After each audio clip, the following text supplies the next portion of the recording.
মক্কার মধ্যে ঘোষণা হয়েছে, লা তাসমাউ লিহাদাল কোরআন, তোমরা কেউ কোরআন তেলাওয়াত শুনবা না, কারণ কোরআন তেলাওয়াত শুনলে এই বুকের ভিতরে ঈমান বৃদ্ধি করে দেন কে? আবু জাহাল্লারা, আবু তালেব, উতবা, সাইবা তারা ঘোষণা করলো, কোরআন তেলাওয়াত তো তোমরা শুনবাই না, কোরআন তেলাওয়াত যেখানে হয় এর আশেপাশেও যাইবা না। তখন কাফেররা বৈশা পরামর্শ করলো, চলেন তাহলে আমরাও একটা কোরআন বানাই। ওই মক্কার প্রখ্যাত বিখ্যাত একজন কবি লাবিব ইবনে বারিকে ভাড়া কইরা আনলো, আমাদেরকেও এমন একটা কোরআন বানাইয়া দাও যেমন কোরআন মুহাম্মদ তেলাওয়াত কইরা মানুষকে শোনায়।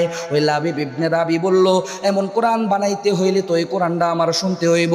লাবিব ইবনে রাবিকে নিয়ে মুহাম্মদের নিকট গেল, যা বলল, আপনি যে কোরআন তেলাওয়াত করেন আমাদেরকে ওই কোরআনটা পড়া একটু শোনান। রাসূলুল্লাহ সাল্লাল্লাহু আলাইহি ওয়াসাল্লাম কোরআনের কোনো বড় সূরা তেলাওয়াত করে না। যে ব্যক্তি একবার দুরূদ শরীফ তেলাওয়াত করে আল্লাহ পাক রব্বুল আলামিন তার উপরে 10 বার রহমত নাজিল করেন। কয়বার? 10 বার। অনেকেই কষ্টে পড়ছে না যে পড়লেই কি হইব, আবার অনেকেই পারেও না। আছে না এমন মুসলমান যে দুরূদ শরীফ পারে না? আপনি গোর বালিপাড়ায় আসেনি? জানাজার নামাজের মধ্যে যাইয়া সর্বপ্রথম কি বলে যে হুজুর জানাজার নামাজের নিয়মটা কইয়া দেন। আরে ব্যাককল, তুই মুসলমানের ঘরে জন্ম নিয়া তোর বাপ মার জানাজা পড়বি, তোর ভাই বাইস্তার জানাজা পড়বি, তোরে যদি জানাজার নামাজের নিয়ম কইয়া দেওয়ান লাগে, তুই মুসলমানের খাতায় নাম না রাখাইয়া হিন্দু হইলেই ভালো আছিল না? আমার কথাতে রাগ করেন আপনারা? মাপসায় রাগ করেন না।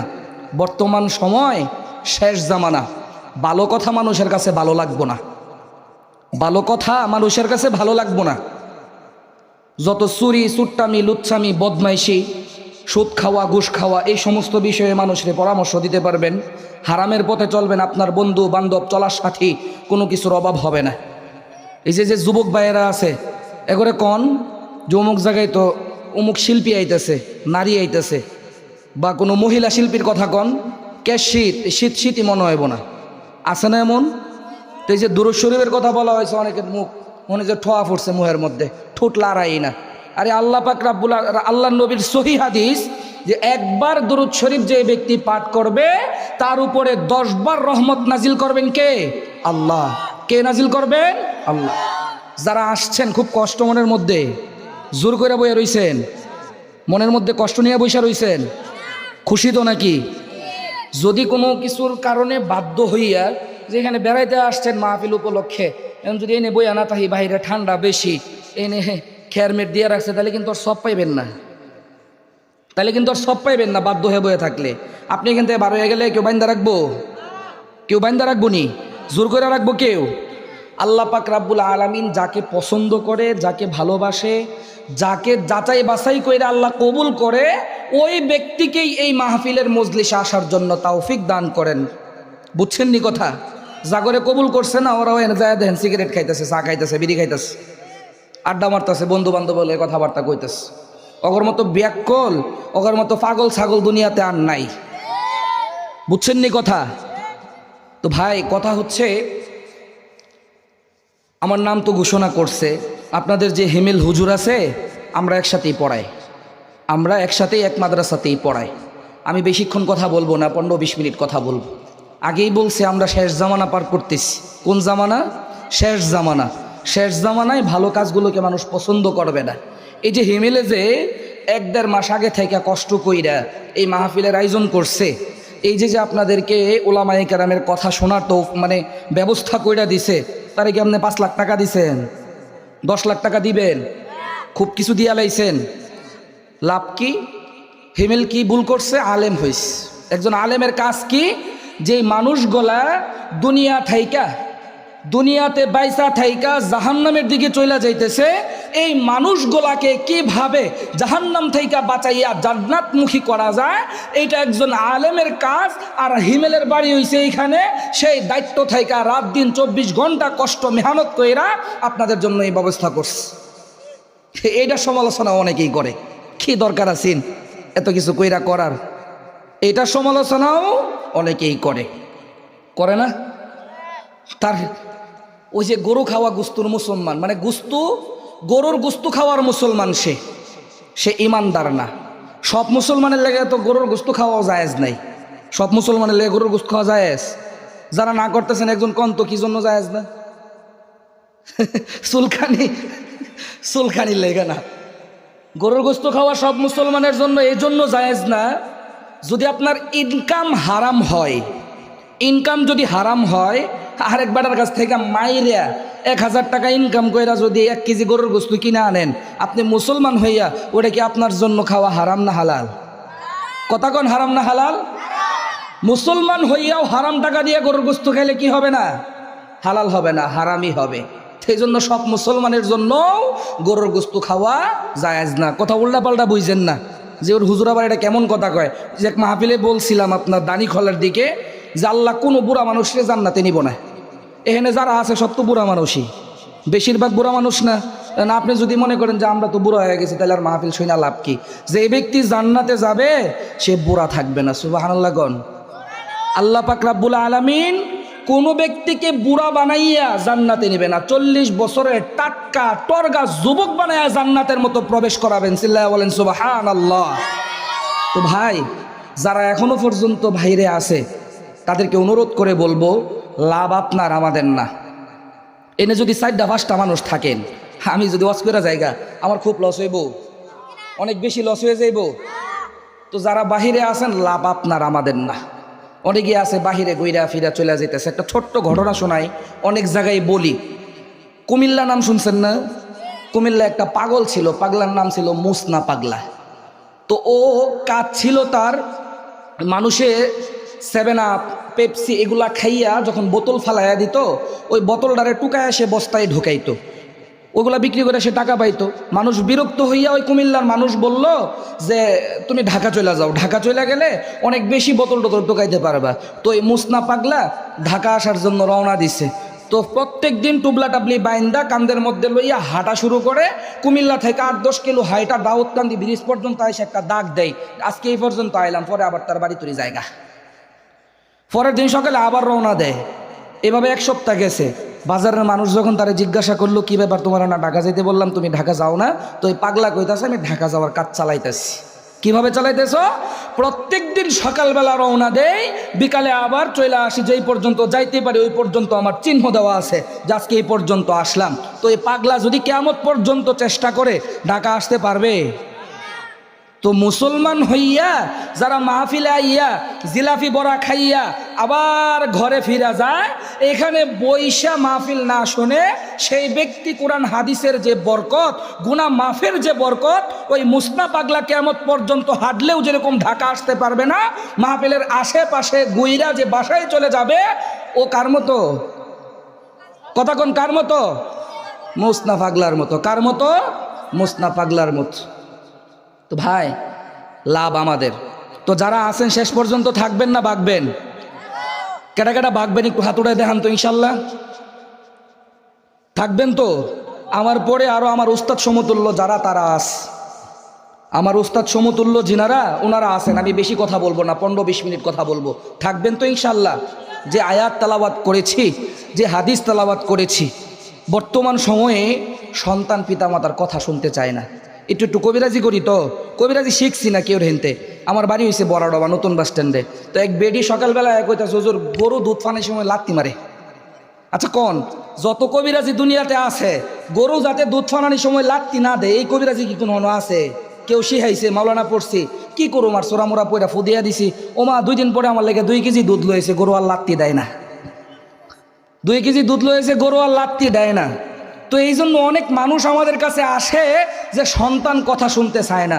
আরে তুমি মাহফিলে আয়া বৈশা ধৈর্য ধরে কোরআন হাদিসের কথা শুনতে পারো না? তুমি ভাবতেছো তোমার সন্তান মাদ্রাসায় পড়াইয়া, তুমি তোমার সন্তানরে আলেম বানাইয়া তুমি জান্নাতে যাইবাগা? তোমার ভিতরে যদি দিন না থাকে, তুমি যদি দিনকে পছন্দ না করো, তুমি যদি ইসলামকে পছন্দ না করো, তুমি যদি মাহফিলকে পছন্দ না করো, মাহফিলে আইসা কথা শুনতে যদি তোমার কষ্ট লাগে, তোমার সন্তান গেট ভাঙ্গা, সিসি ক্যামেরা ভাঙ্গা মাদ্রাসা থেকে বাইগা ফলায়া যাইব, যায় অটো চালাইব। কথা কোন ঠিক কিনা? বাইক যাইব। আমরা যদি 100 ছাত্র পড়াই, 10 জন বছরে কমপক্ষে বাইক গাই যায়, চুরি করে যায়। 100-র মধ্যে 10 জন বাইক গা যায়। কোন সন্তান গলা? যার বাপ মা ঠিক নাই। যার বাপ মা ঠিক নাই। তুমি ভাবতাছো আকাম কুকাম সব কইরা সন্তানরে হাফেজ বানায়া তুমি জান্নাতে যাইবাগা? কোনো লাভ নাই। কারণ হাফেজ হইলে তো তোমার জান্নাতে যাওয়ান লাগবো। তুমি ঠিক না হইলে তোমার সন্তান মাদ্রাসায় পড়তেই পারবো না। তোমার সন্তান মাদ্রাসায় পড়তেই পারবো না। দুনিয়ার জিন্দিগি কত দিনের ভাই? অনেক দিনের। যার টাকা আছে তার মৃত্যু নাই বোধ হয় না? খালেদা জিয়ার কি কমটি আছেন? টাকা পয়সা কম ছিল? মরছে? মরছেনি না বাচ্চা আছে? মরে গেছে। টাকা পয়সা কি বাঁচায় রাখতে পারছে? আপনাদের সমাজে এমন কেউ আছে যে তার টাকা বেশি দিকে বেশি দিন বাঁচছে? টাকা বেশি দিকে বেশি দিন বাঁচছে এমন কেউ আছে? তে মরণটা যেহেতু নিশ্চিত, বাইসা থাকাটা হচ্ছে অনিশ্চিত। মরণটা যেহেতু নিশ্চিত, আর মৃত্যুর পরে কি কি হবে, কি কি করা লাগবে, কিভাবে চললে মৃত্যুর পরে আপনি শান্তিতে থাকতে পারবেন, ওই বিষয়গুলো ভাইবা চলার দরকার আছে না নাই? আছে না নাই? আল্লাহ পাক রব্বুল আলামিন বলেন, ইন্নাল্লাযীনা ক্বালু রাব্বুনাল্লাহু সুম্মা ইসতাকামু তাতানাজ্জালু আলাইহিমুল মালাইকাতু আল্লা তাখাফু ওয়া লা তাহজানু ওয়া আবশিরু বিল জান্নাতিল্লাতী কুনতুম তুআদুন। ও মুসলমান, তোমার যখন মৃত্যুর সময় গড়ায় আসবে, 1 সেকেন্ড পর্যন্ত, 1 সেকেন্ড সময় কোটি টাকা দিয়াও কেউ বাঁচায়া রাখতে পারবে না। যদি তুমি দিনদার হও, ইমানদার হও, মানুষের হক নষ্ট না করো, বাতিজার জায়গা জমিন ঠগাইয়া তুমি না খাও, বোনের ওয়ারিসি না ঠগাও, মানুষের টাকা পয়সা মাইরা না খাও, আল্লাহ পাক রব্বুল আলামিন ওই মৃত্যুর সময় জান্নাত থেকে এমন জান্নাতের ফেরেশতা পাঠাবেন, তোমার জান কোন দিক দিয়া কবজ করবে তুমি একটু টের পাইবা না। আর যদি তুমি বাতিজার হক ঠগাইলা, বোনের ওয়ারিসি ঠিক মতো দিলা না, আলেম হইয়া আল্লাহকে সাক্ষী রাইখা আল্লাহর কসম কইরা বইলা যাইতেছি, যাদের বোনের হক ঠগাইছেন ঠিক মতো দেন নাই, বাইস্তার হক ঠগাইছেন ঠিক মতো দেন নাই, মৃত্যুর সময় জাহান্নামের ফেরেশতারা আইসা এমনভাবে আপনার জান কবজ করবে, খোঁজ নিয়া দেখেন অনেক মৃত্যুর সময় অনেক মানুষ পায়খানা কইরা দেয়, আর কারণ হচ্ছে এইটা মৃত্যুর যন্ত্রণা সহ্য না করতে পাইরা পায়খানা কইরা দেয়। আপনার বালিপাড়া আসেনি যে হক ঠগাইছে, জমিন লিয়া ঝগড়া ফাসাদ, বোনের ওয়ারিসি দেয় না? আমগর দিকে আছে, আমনগর দিকে আছে নাই জানি না, আছে? দাড়ি রাখা 100 বার হজ করলেও কোনো লাভ নাই যদি কারো হক নষ্ট করে থাকেন। লাভ আছে? কোনো লাভ নাই। তো এই জন্য ভাই, কিভাবে চলা দরকার? যেইভাবে চললে কে খুশি হবে? নাকি আওয়ামী লীগের কোনো নেতা, বিএনপির কোনো নেতা, জামাত ইসলামের কোনো নেতা? ও মুসলমান, সর্বোপরি একটা কথাই, এমনভাবে জীবনযাপন করতে হবে, এমনভাবে চলতে হবে যেইভাবে চললে কে খুশি হবেন? আল্লাহ। যেইভাবে চললে, যেই সমস্ত কাজ করলে আল্লাহ পাক রব্বুল আলামিন আপনার প্রতি অসন্তুষ্ট হবে, নারাজ হবে, ওইভাবে আপনি আপনার জীবনযাপন করতে পারবেন না। বর্তমান সময়ে আমাদের সমাজের মধ্যে একটা সমস্যা, সন্তান কথাবার্তা শুনতে চায় না, মা বাবার কথা শুনে না। এর একমাত্র কারণ হইল এইটা, আপনি আপনার সন্তানকে দিনী শিক্ষায় শিক্ষিত করতে পারেন নাই। আপনি ছোটবেলাতে শিখাইছেন হাট্টিমা টিম টিম, হায়াতুল হাইওয়ান কিতাবের মধ্যে আছে, হাট্টিমা টিম টিম তারা মাঠে পারে ডিম, তাদের খাড়া 2টা শিং। এই কবিতাটা তো অনেকেই শুনছেন বা পারেন। ও মুসলমান, যেই প্রাণী সিং হয় ওই প্রাণী কোনো সময় ডিম পারে না। এটা কি সত্য না মিথ্যা? মিথ্যা কথা না? এই যে ছোট ছোট কোমলমতি বাচ্চাদেরকে যে শিখাচ্ছে, এই যে যে শিখাচ্ছে, এটা কি সঠিক শিখাচ্ছে না ভুল শিখাচ্ছে? যেই প্রাণী ডিম পারে ওর কোনোদিন শিং হয় না, তো এদেরকে যেটা শিখানোর দরকার ছিল ওটা না শিখাইয়া ভুলটা শিখাইতেছে। আপনার কথাবার্তা কিভাবে মানবে? এত কষ্ট কইরা মাথার গাম পায়ে ফেলাইয়া কত সুন্দর বাড়ি ঘর করলেন, কত ধন সম্পদ করলেন, কত জায়গা সম্পত্তি করলেন, কিন্তু কার জন্য রাইখা যাইবেন? যেই সন্তানের জন্য রাখবেন, এই সন্তান যদি আপনার কথা না শুনে, এর চাইতে দুঃখ কষ্টের আর কিছু হইতে পারে না। বুঝছেন নি কথা? হজরত আয়েশা পড়ছে, হজরত আমার উস্তাদ, তো আমি বেশি সময় নষ্ট করব না, 5-7 মিনিট কথা বলবো, শুনবেন তো? যে আয়াত তেলাওয়াত করেছি, যে হাদিস তেলাওয়াত করেছি, যদি কোনো ব্যক্তি মা বাবার খেদমত করে, আশরাফ আলী থানভী রহমাতুল্লাহি আলাইহি বলেন, দুনিয়াতে তাকে 5টা পুরস্কার দেওয়া হয়। কয়টা? 5টা। হাকিমুল উম্মত মুজাদ্দেদে মিল্লাত শাহ আশরাফ আলী থানভী রহমাতুল্লাহি আলাইহি বলেন, যদি কোনো ব্যক্তি মা বাবার খেদমত করে তাহলে তাকে দুনিয়াতে কয়টা পুরস্কার দান করা হয়? 5টা। 1 নাম্বার পুরস্কার, হাকিমুল উম্মত মুজাদ্দিদে মিল্লত শাহ আশরাফ আলী থানভী রাহমাতুল্লাহি আলাইহি বলেন, ও মুসলমান, যদি কোনো ব্যক্তি তার মা বাবার খেদমত করে 1 নাম্বার পুরস্কার তার হায়াত বৃদ্ধি করে দিবেন কে? যদি কারো সন্তান হয়, মামারা আত্মীয় স্বজনরা টাকা নিয়ে আসে, মিষ্টি নিয়ে আসে, মা সব সময় একটা কথা বলে, টাকার কি দরকার, উপহারের কি দরকার, দোয়া করিস আমার সন্তানটারে আল্লাহ বাঁচাইয়া রাখুক, বলে কিনা?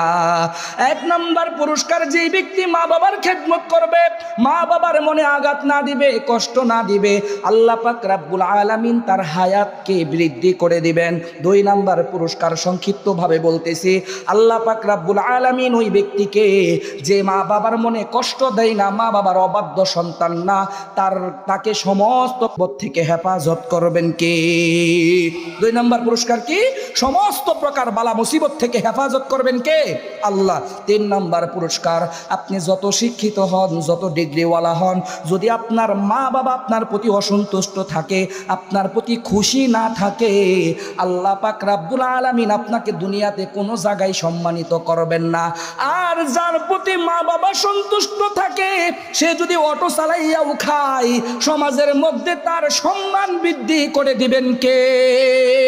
4 নাম্বার পুরস্কার, মুসলমান, যদি কারো মা বাবা সন্তানের প্রতি সন্তুষ্ট থাকে, মা বাবা যদি তাকে দোয়া কইরা দেয়, খুশি থাকে, বাইতুল্লাহর জিয়ারত করানো ছাড়া ওই ব্যক্তিকে আল্লাহ কবরে নেবেন না।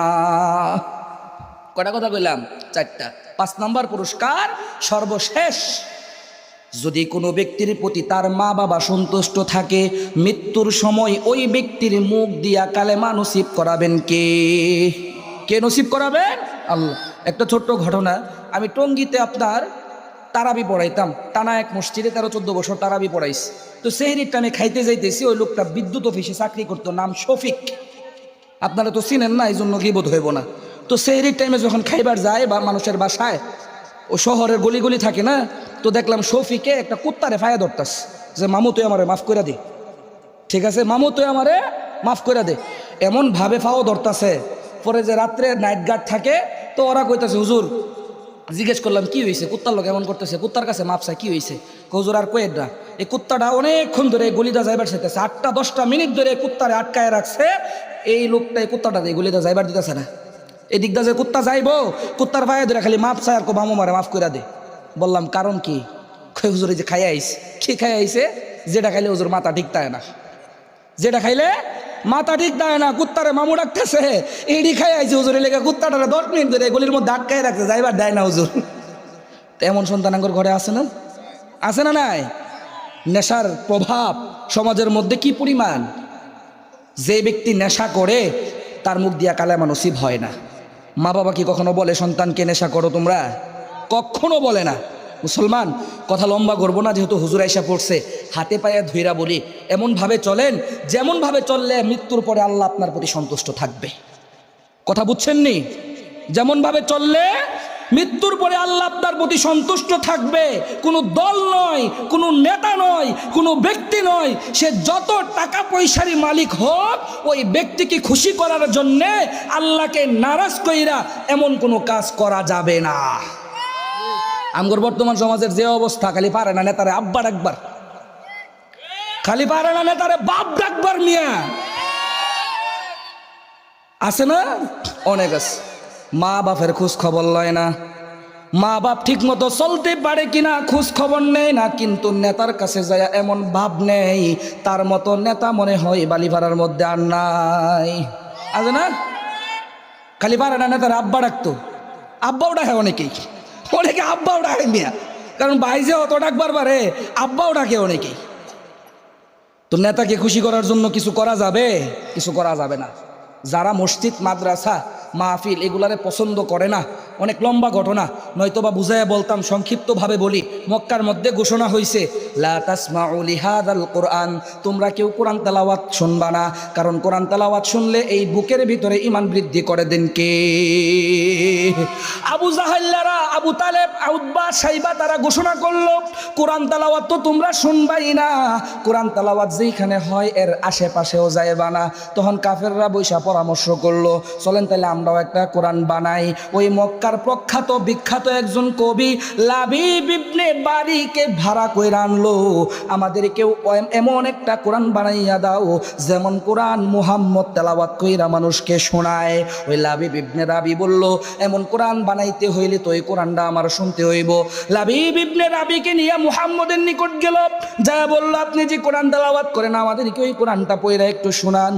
রাসূলুল্লাহ সাল্লাল্লাহু আলাইহি ওয়াসাল্লাম কোরআনের কোনো বড় সূরা তেলাওয়াত করে নাই, সর্বকনিষ্ঠ সূরা সূরাতুল কাউসার। বিসমিল্লাহির রহমানির রহিম, ইন্না আ'তাইনাকাল কাউসার ফাসাল্লি লিরাব্বিকা ওয়ানহার ইন্না শানিআকা হুয়াল আবতার। মুসলমান এই সূরাটা তেলাওয়াত করতে দেরি হইল। যেই কবিকে ভাড়া কইরা নিছিল কোরআন নকল করার জন্য, ওই কবির মুখ দিয়া বের হইতে দেরি হইল না, লা ইলাহা ইল্লাল্লাহু মুহাম্মাদুর রাসূলুল্লাহ। চিল্লায় বলেন সুবহানাল্লাহ। ওই কাফেররা বলতেছে, কি খবর তোমার, কি জন্য আনলাম আর তুমি কি করলা? লাবিব ইবনে রাবি বলতেছে, আমি এত বড় কবি, কত গদ্য কত পদ্য আমি আরবিতে রচনা করছি, আল্লাহর কসম কইরা কইতেছি, মা হাযা কাউলুল বাশার, এর চাইতে উত্তম কথা, উত্তম বাণী আর আমি কখনো শুনি নাই। যেই বাণী আমি শুনলাম এটা নিশ্চয়ই প্রত্যাদেশ আর ওহী ছাড়া অন্য কিছু হইতে পারে না। আর যার কাছে ওহী আসে সে নবী ছাড়া অন্য কেউ হইতে পারে না, দেরি করলেই লস। এই জন্য সাথে সাথেই তাদের দলে ঢুইকা গেলাম। ও মুসলমান, যারা কোরআনের কথাকে পছন্দ করে না, মসজিদ মাদ্রাসা মাহফিলকে পছন্দ করে না, কোনো না কোনো ভাবে তাদের সম্পর্ক হইল ওই কাফেরদের সাথে। কথা বলেন ঠিক কিনা? কোনো না কোনো ভাবে তাদের সম্পর্ক কার সাথে? তাদের